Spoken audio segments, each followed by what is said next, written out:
que dice nuestro COIP. Por eso ya quiero que se saquen de la cabeza disculpante y excluyente, porque les va a generar confusión, ¿sí? De hecho, por ser el estado de necesidad una causa de exclusión de la antijuridicidad, sabemos que excluye.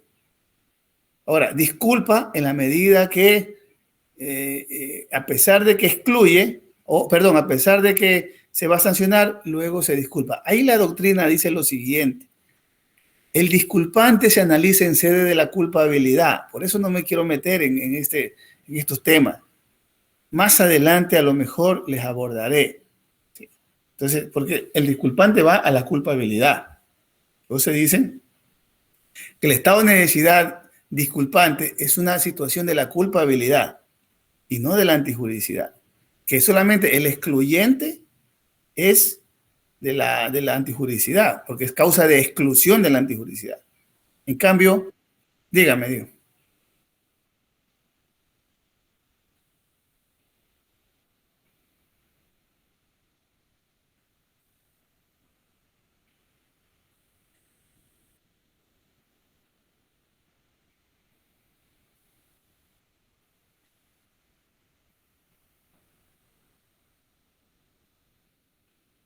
Claro, por eso. Pero si es mayor, excluye.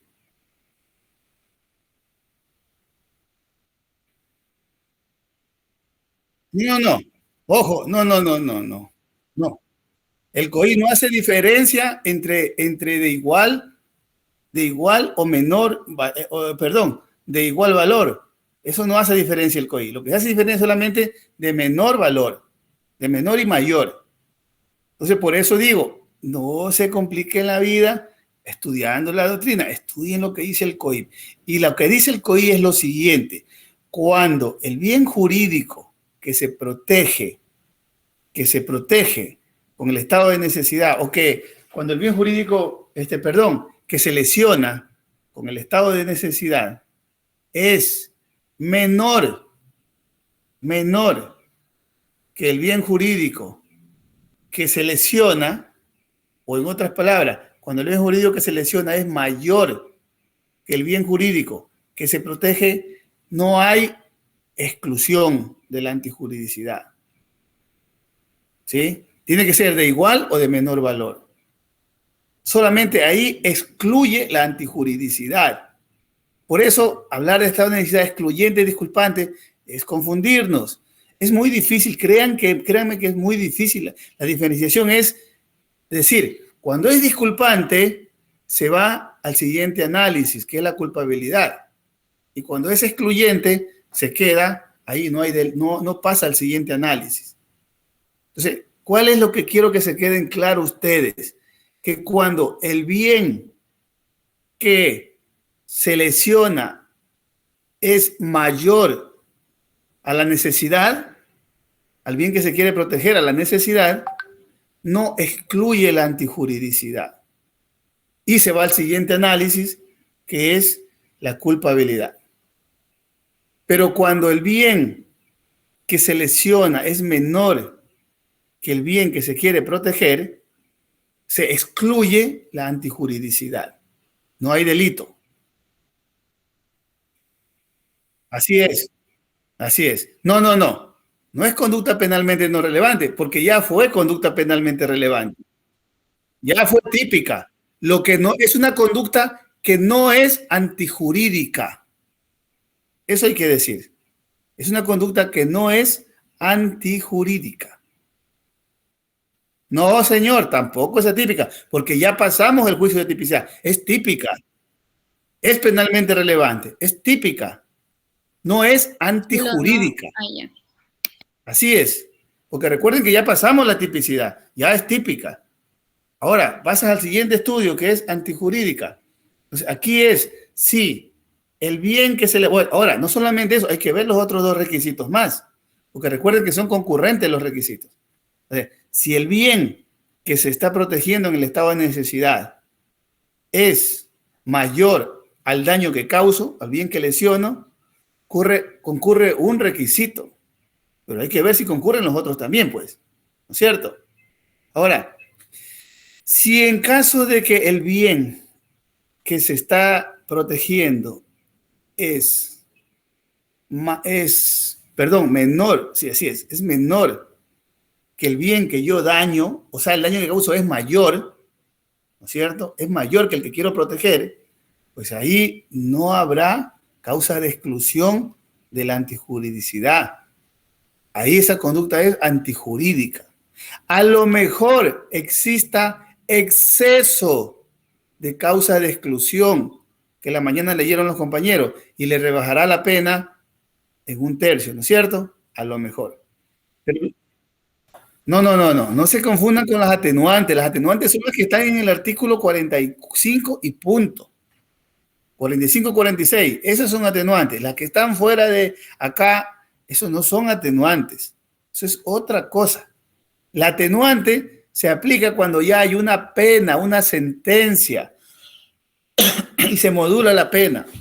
En cambio acá, esto es condición para imponer una pena, y sobre lo que se ponga aquí, ahí se van a aplicar las atenuantes. Es decir,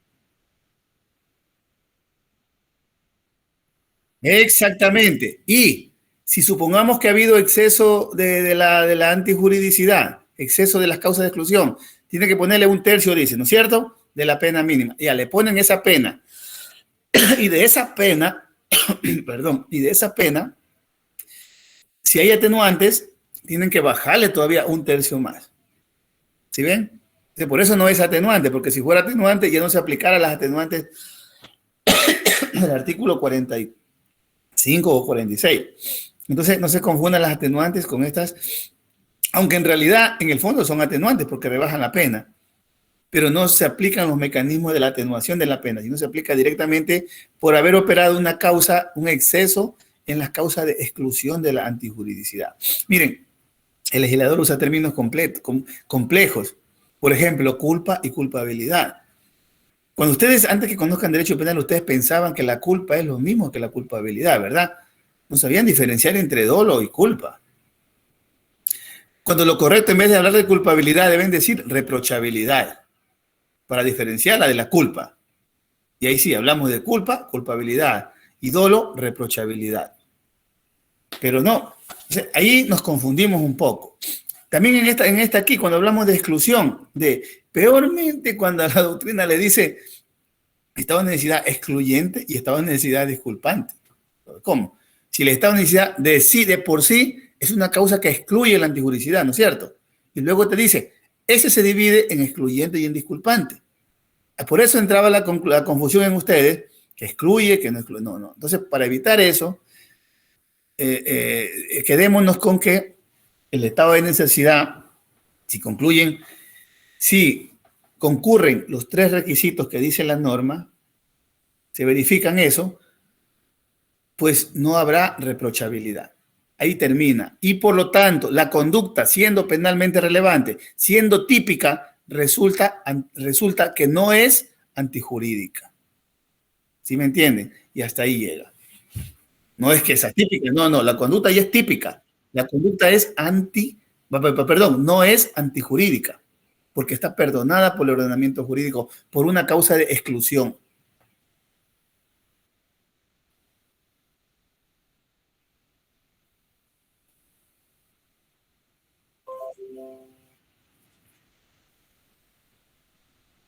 Claro.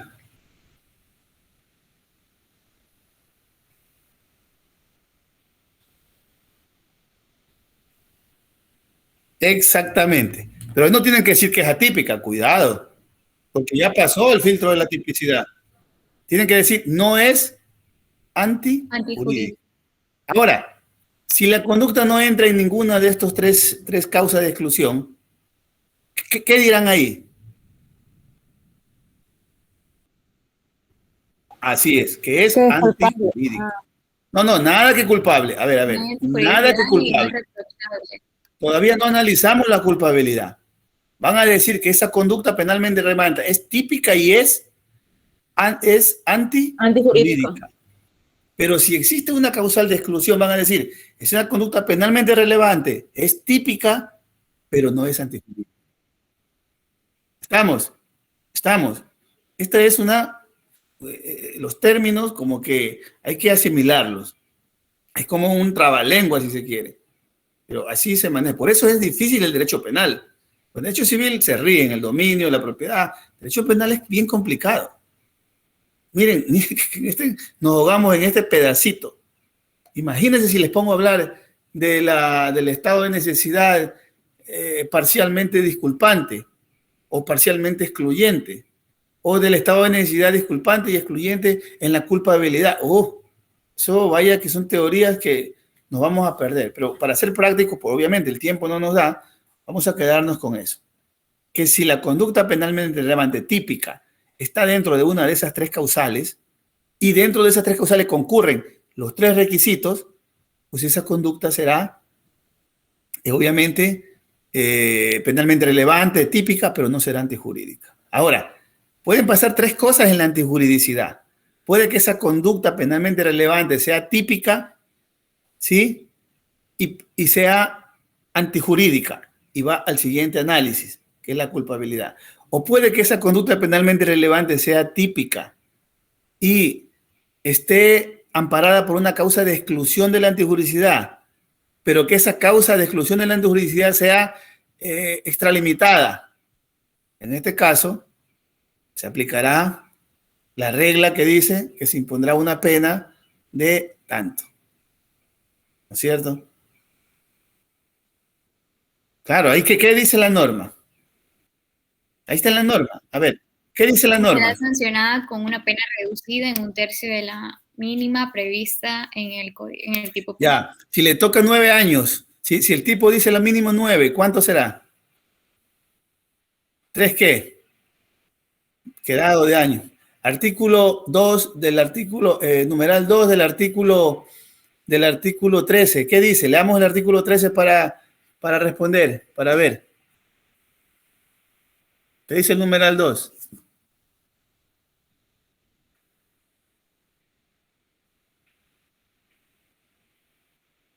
Ya, lee nuevamente lo que dice ese, el exceso de la antijudicial. ¿Cómo se sanciona?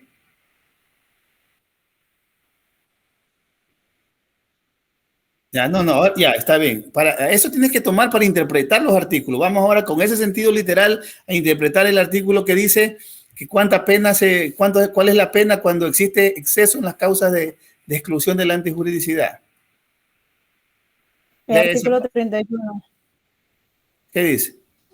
La persona que se exceda de los límites de las causas de exclusión será sancionada con una pena reducida en un tercio de la mínima prevista literal. Dice reducida en un tercio. Cuando les pregunté 9, ¿por qué me dijiste 3? Sería 6 porque le reduces el un tercio. Cuando la norma literalmente diga reducida a un tercio, ahí es 3. ¿Sí? Interpretación literal se llama eso. Por eso yo les enseñé desde el comienzo. Interpretación literal. Entonces miren ahí, cuando la norma diga reducida en un tercio, pues reduzcanle en 3 y pónganle 6. Pero cuando la norma diga reducida a un tercio, ahí sí, pónganle 3. Por favor, el sentido literal de la palabra en derecho penal es importante. ¿Por qué principio creen que será importante el principio, el sentido literal?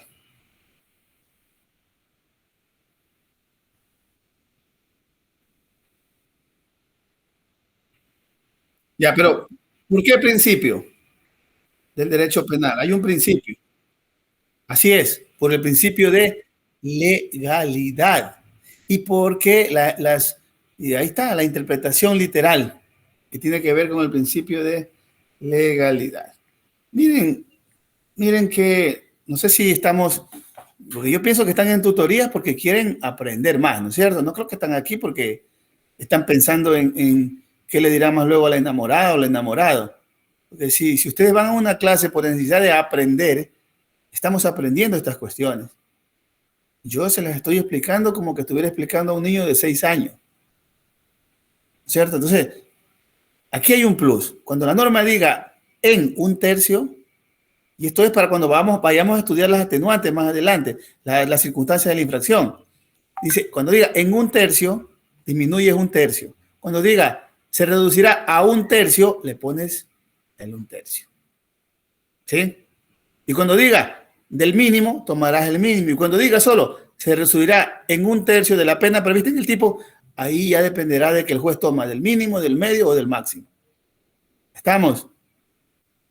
No se olviden ese artículo 13. No se olviden ese artículo 13. Interpretación literal en materia penal. El respeto al principio de legalidad. Y el respeto a la tipicidad también, obviamente, ¿no? Bien, aunque la tipicidad ya tiene que ver con los delitos propiamente dichos, pero acá estamos hablando de la parte general, pero igual, aplico interpretación literal.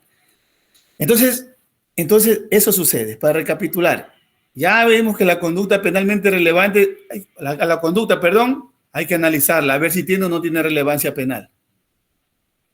Si está caso fortuito, estado de plena inconsciencia, ¿cuál era el otro? Fuerza física, estado de plena inconsciencia y movimiento reflejo. Si está en cualquiera de las tres, no hay análisis de la teoría del delito.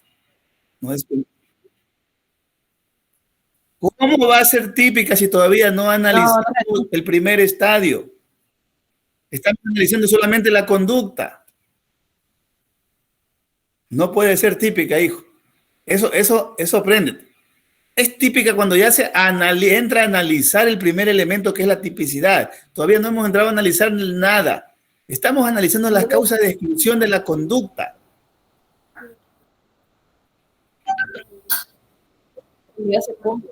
No, pero no estamos analizando todavía la tipicidad, estamos analizando las causas. Estoy haciendo una retroalimentación de que primero se analiza las causas de exclusión de la conducta. No estamos hablando de la tipicidad, para ir hablando con propiedad. Entonces, cuando analicemos la conducta primero en las causas de exclusión, diremos que esa conducta está excluida por ¿qué? Fuerza física irresistible. O está excluida por ¿qué? Por movimiento reflejo. O está excluida ¿por qué? Por estado de plena inconsciencia. Y no tiene que analizarse la teoría del delito ya. Todavía no has entrado. Pero si la conducta no tiene en ninguna de esas tres causas, es una conducta penalmente relevante que la vamos a analizar recién en la sede de teoría del delito. Y le metemos el primer análisis científico en la tipicidad. Y ahí la conducta puede resultar típica o puede resultar atípica. Es típica cuando reúne todos los elementos estructurales objetivos de la tipicidad o de los tipos penales. Y también cuando reúne los elementos subjetivos de la tipicidad. Dolo o culpa. Pero sí, al aplicar el dolo, ves que la persona no tenía conocimiento de los elementos objetivos del tipo al momento que cometió el delito o actuó por error, esa conducta es atípica. Y hasta ahí se termina. Pero si la conducta no es atípica porque no actuó por error y está bien, pasa al siguiente filtro.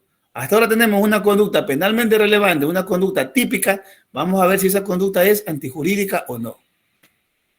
Si no está dentro de ninguna de estas causas de exclusión, la conducta es antijurídica y entra al último análisis de la teoría del delito que se llama culpabilidad. Pero antes de eso estamos hablando de la antijuricidad, ¿no es cierto? Que hay causas de exclusión, así como tiene la conducta causa de exclusión, así como la tipicidad tiene errores, acá también hay causas de exclusión. Mire, por el filtro que va pasando una persona antes de declarárselo culpable o no. Ese es el rol de nosotros, de ustedes, de los abogados, conocer los elementos de la teoría del delito. Y aquí le voy a dar yo piedra y piedra y piedra, porque en la medida que usted domine en esto, usted después conoce el derecho penal. Usted conoce el derecho penal, le va a estar pegando una ojeada nada más. Pero si no entendemos esto, vamos a estar en las nebulosas toda la vida. Entonces, aquí en la universidad se está dando una maestría de Derecho Penal. Yo no participé de esa maestría porque veo que los contenidos no están acordes como debe ser. Se habla de criminología, criminalística, cuando debe enseñarse a fondo teoría del delito. Debe enseñarse a fondo estos estados de necesidad, excluyente, disculpante. Debe enseñarse a fondo estas cuestiones de cada una de las causas de exclusión de la conducta. Debe enseñarse a fondo error de tipo. Debe enseñarse a fondo error de prohibición. Eso se debate. porque en la universidad no podemos enseñarle a fondo eso. Solo les decimos que hay y qué son, pero ya el resto será de ustedes. Entonces, lo que primero aconsejo yo, para no confundirnos, si queremos ampliar estos temas que no los podemos debatir mucho acá, leamos primero a autores nacionales, porque ellos analizan estas cuestiones a partir de lo que dice el COIP. Si leemos a un Roxin, nos vamos a perder, porque estamos en un primer estadio de desarrollo que es conociendo la teoría del delito. Después, cuando vayan a ser magísteres, ahí sí, podrían ampliarse ya para comparar. Pero por ahora hay que leer autores ecuatorianos y buenos, y autores buenos. Aquí tenemos muchos autores, Fausto Vázquez, este muchacho. ¿Cuál sería uno de ellos? Aquí tenemos mucho, por ejemplo, a Zavala Egas, a Zambrano Pasquel. Aquí tenemos a Fausto Vázquez. Aquí tenemos ahorita a Miguel Angulo. Y ya tenemos a esta abogada Arauz. Perdón, no es Arauz. Bueno, no recuerdo el nombre, pero tenemos esos que, más que todo, Zambrano Pasquel tiene una obra que se llama Teoría del Delito, Derecho Penal, Parte General. Entonces, primero, y leamos obras actualizadas. No vamos a tener una obra del 80 cuando no estaba vigente el COIP, cuando no había error de tipo. Hay artículos también donde se puede ir leyendo de autores ecuatorianos. De ahí tenemos un faro, una guía, y complementan lo que yo le digo. Porque quizás yo puedo tener una visión no equivocada, pero sí una visión diferente desde el prisma que yo analizo la teoría del delito. Porque recuerden que hay funcionalismo, causalismo, finalismo. Yo como docente, como catedrático, pues puedo hablarles del finalismo, pero pueden que ustedes tengan una visión funcionalista que se las dé otro autor, una visión causalista que se las dé otro autor. Y por eso que en el derecho penal, porque si solamente hubiera una verdad, cuando el fiscal acusa, ya se fuera preso. ¿Pero por qué creen que hay defensa? ¿Y por qué creen que la defensa saca libre a las personas? Porque ponen otra teoría, y a esa teoría le prueban. Y miren, y en la medida que se argumenta,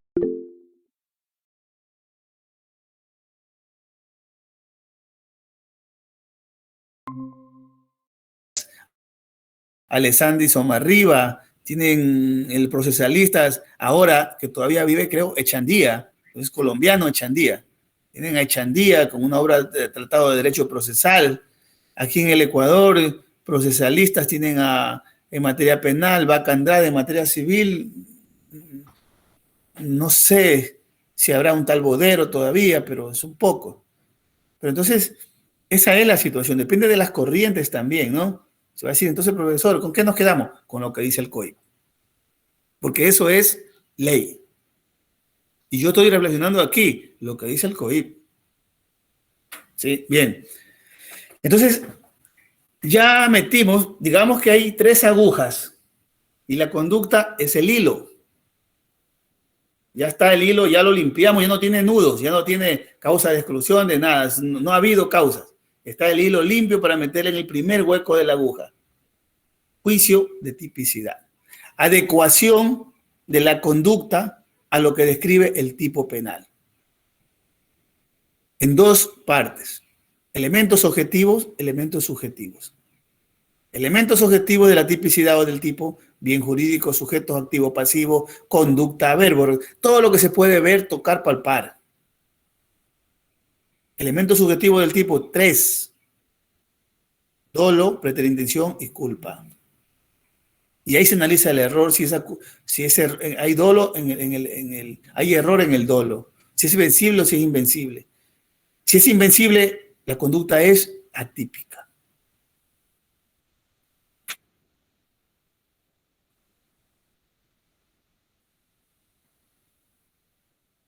Claro, claro. Y con la culpa consciente. Sí, ese es el tema que planteamos. Bien, entonces, eso una vez que ya pasamos ese filtro de la tipicidad, vemos que no hay errores. Vamos a meter el hilo de la conducta en el siguiente. Bueno, y ese hueco que pasa por la tipicidad tiene 2 filtros, ¿no? El filtro objetivo y el filtro subjetivo. Si pasa, vamos a meter el hilo de la conducta en el siguiente huequito, que es la antijuridicidad. Y ahí hay, ese hueco tiene también 3 filtros, causas de exclusión, con sus respectivos subfiltros, que son los requisitos concurrentes de cada una de ellas.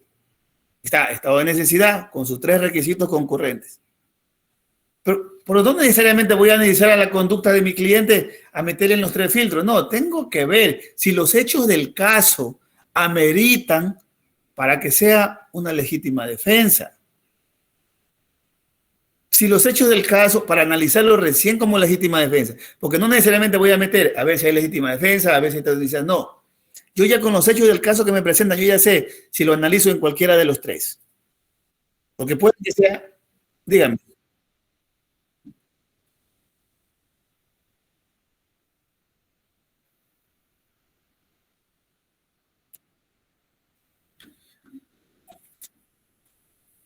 Claro, si fuera el sicariato, pues vamos a ver, hablar legítima defensa, imposible que un abogado alegue legítima defensa. Oiga, mi cliente fue a matar a una persona en legítima defensa porque ayer lo amenazaron. No, la legítima defensa es actual, no hay legítima defensa. Claro. Fue a matar, ahora sí, fue a matar porque fue obligado, le tenían a su hija secuestrada y le mandaron un dedo y fue a matar. Nos quedamos y nos vamos al análisis de qué. ¿No? De la conducta. De la conducta. De la conducta, exactamente. Exactamente. Acá no hay causa de antijuridicidad, acá es causa de exclusión de la conducta. Es más, eso lo analizamos primerito antes de hacer todo este juego. Así es, exactamente. Por eso el derecho penal es una ciencia, porque pasa por métodos, por filtros de análisis. Si han visto en los laboratorios, tienen un filtro acá, un tubito que va por el medio, otro, y va avanzando la fórmula. Así es el objeto de estudio del derecho penal, la teoría del delito. Es un método científico que permite analizar la conducta. Que habían, o sea, para mí, por mi parecer, ya que depende de cada autor, que habían 4 filtros, que primero era la conducta, la tipicidad, la antijuridicidad y la culpabilidad. Pero eso creo que ya también depende de cada... Ya, pero yo te digo algo, antes de la conducta, ¿qué analizas entonces?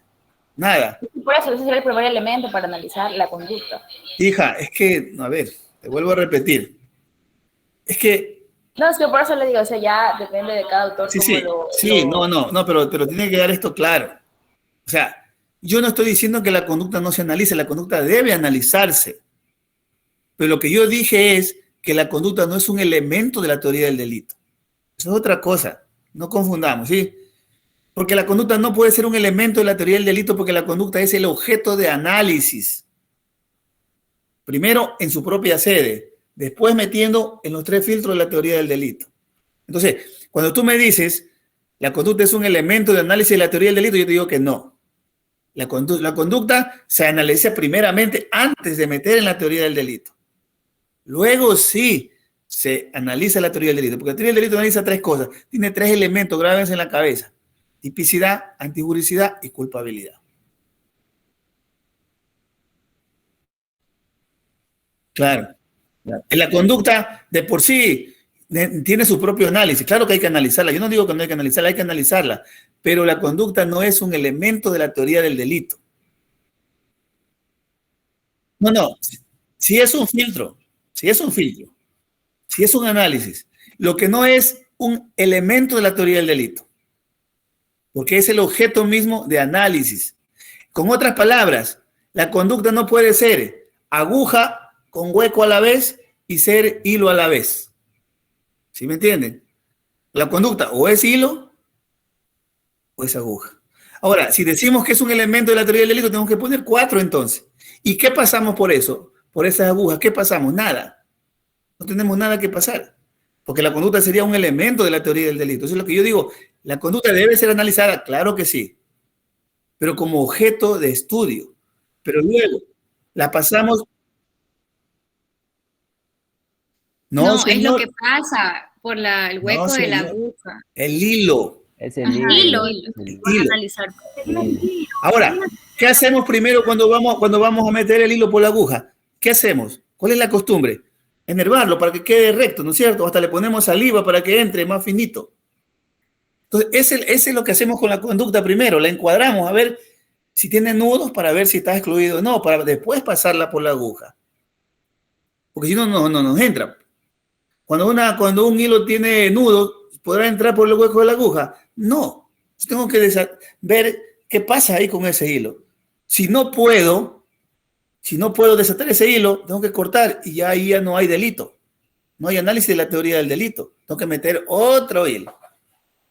Eso es, o sea, está bien lo que tú dices, que es un elemento de análisis, sí, concuerdo contigo. Y la doctrina así lo dice, es un elemento de análisis. Pero lo que yo no estoy de acuerdo es que se diga que la conducta es un elemento de la teoría del delito. Porque te vuelvo a repetir. Entonces la conducta sería aguja. ¿Y qué pasas por ese hueco? No te puedes pasar la misma aguja por el mismo hueco. Tienes que pasar algo por ese hueco. Ese hilo es la conducta. Es que primero fue limpiada, analizada, para ver si está blando y puede pasar por los filtros de la teoría del delito. Entonces, aclaro con esto, ¿no? La teoría del delito, los elementos de la teoría del delito son 3. Tipicidad, antijuricidad, culpabilidad. La conducta es el objeto de estudio de la teoría del delito. ¿Que hay que analizarla para ver si está excluida? Claro, claro que sí. Pero si está excluida, no entra al análisis de la teoría del delito. Se queda ahí. Si no está excluida, ahora sí, entra al análisis de la teoría del delito. Al primer elemento, tipicidad, conducta típica o atípica. Si es atípica, ahí queda esa conducta. Si es típica, va al siguiente análisis. Antijuricidad. Si está excluida por algunas causas, ahí queda. Ahí queda. Pero si no está excluida por algunas causas o tiene exceso, va al siguiente análisis. Esa conducta es antijurídica y va al siguiente análisis que se llama culpabilidad. Y la culpabilidad es otro problema. Ya lo analizaremos en la siguiente clase. Eso es teorías que dan miedo. Teoría volitiva de la culpabilidad, teoría normativa de la culpabilidad, teoría legal de la culpabilidad. Uf, porque nadie sabe explicar la culpabilidad. La culpabilidad es el reproche. Es un reproche que tiene un fundamento que fundamenta la pena. Te castigué, te voy a castigar o te pongo esta conducta por esto. ¿Por qué? Hiciste una conducta penalmente relevante que fue típica. Adecuaste tu conducta al tipo. Y esa conducta que adecuaste al típico no está perdonada por el ordenamiento jurídico, por lo tanto es antijurídica. Y por ser antijurídica te voy a reprochar. Te voy a hacer un juicio de reproche. Pero si en ese juicio de reproche hubo un error de prohibición porque no sabía que esa conducta estaba prohibida, te voy a perdonar también la pena. Pero si no hay una causa de exclusión de la culpabilidad o de inimputabilidad, pues te voy a poner la pena y vas a sufrir la pena. Sí. Con esto dejo además planteado el siguiente tema que no me quiero meter. Diferencia, lo que me pidieron, diferencia entre legítima defensa y estado de necesidad. Vuelvo a repetir que lo he repetido más de 10 veces. Préstenme atención.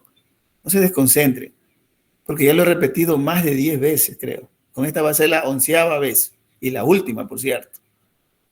La diferencia fundamental, facilito. Lean, pongan los 3 requisitos aquí, pongan los 3 requisitos en el otro cuadro y vean. La primera, ¿qué pide? El encabezado no, porque es igual. La primera, ¿qué pide? No pide una reacción a una actuación ilegítima, no pide. Solo pide un delito para salvar un bien jurídico propio o ajeno. En cambio, en la legítima defensa es una reacción a un delito que se ha cometido ya. ¿Sí? Alguien está robando, está matando, está violando y yo reacciono. Acá en el estado de necesidad no. Acá yo reacciono porque tengo necesidad de cometer un delito. Perdón, cometo un delito porque tengo necesidad de cometer un delito. Y que cumplan los demás requisitos, ¿no? Esa es la diferencia fundamental. La una es una acción por necesidad, la otra es una reacción a una conducta delictiva. Esa es la diferencia básica. Y también en la una, ¿qué te dice? Dice que el bien jurídico protegido sea de menor, ¿cómo es? Que el que se va a afectar, que no sea mayor el que se va a afectar. Acá en la legítima defensa te dice eso, no. Ahí están dos diferencias. Ya. ¿En qué se relacionan? En que la una y la otra se protegen bienes propios o ajenos. ¿Estamos? Luego viene el de las órdenes legítimas. Esa ya la veremos la siguiente clase con mayor detenimiento. ¿Sí?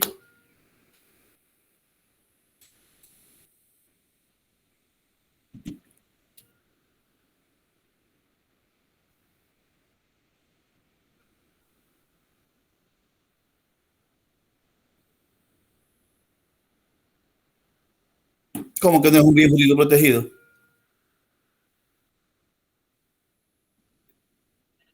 No, señor, no, señor, no, no, no, no, no, no, no, no. A ver, si hay los delitos de robo, es porque se protege la propiedad, pues. Es un bien jurídico protegido. Doctor, o sea, los dos protegen un bien jurídico, o sea, la legítima defensa y esa necesidad. Claro, claro, protegen cualquier bien jurídico. Ahora, el uno nomás, en el otro nomás dice la vida de las personas, pero en nosotros dicen bien jurídico, no te dice solo la propiedad, solo la vida, no, no te dice nada. Ahora, tengan mucho cuidado con los bienes jurídicos, que los bienes jurídicos no solo son la vida, los bienes jurídicos son todos aquellos secciones que encuentran en el COI que dice delitos contra la vida, contra la propiedad, contra la naturaleza, contra la administración de justicia, todos esos son bienes jurídicos, porque el COI protege todos esos bienes jurídicos, ¿sí? Bien, muchas gracias. Espero haber podido aclarar unas dudas. Yo advertí al comienzo, esta materia es la más complicada del pensum académico de las carreras de Derecho. Y a mí me toca bailar con la más fea, pero estamos tratando de ser lo más explícito posible para dar lo más puntual que está en la norma. Y por eso no me pongo a hablar de teorías, porque los voy a terminar confundiendo. Habrá momentos para ampliar el conocimiento, pero que sea a partir de lo que hemos analizado en clase, a partir de la regulación del Código Orgánico Integral Penal. Que tengan buenas tardes. No sé, creo que... Sí. Pregunta. Bueno, queríamos hacerle la pregunta que en clase nos quedó con la duda y dijo que no tenía a la mano los documentos para saber mismo acerca del trabajo grupal, que es el ensayo, para cuándo mismo se lo tiene que presentar. Ya, el ensayo tiene que presentarlo para esta semana que viene. Habíamos quedado que para el viernes 23. No, porque ya no me da el tiempo. Ya. Entonces el 24 que tenemos clases con usted, No, doctor. peormente el 24. No, perdón, ¿Cómo va a ser el 24? El martes. A ver, el trabajo físico lo van a presentar el día lunes. El martes, perdón, el martes. Ya. ¿Sí? Y las sustentaciones ya veré yo cuándo los convoco, a partir del martes. Igualmente va a ser presencial esto, ¿verdad? Sí. Ya, y lo físico, al momento de presentarle el documento, ¿dónde lo hacemos llegar o usted ya nos Voy a colgar.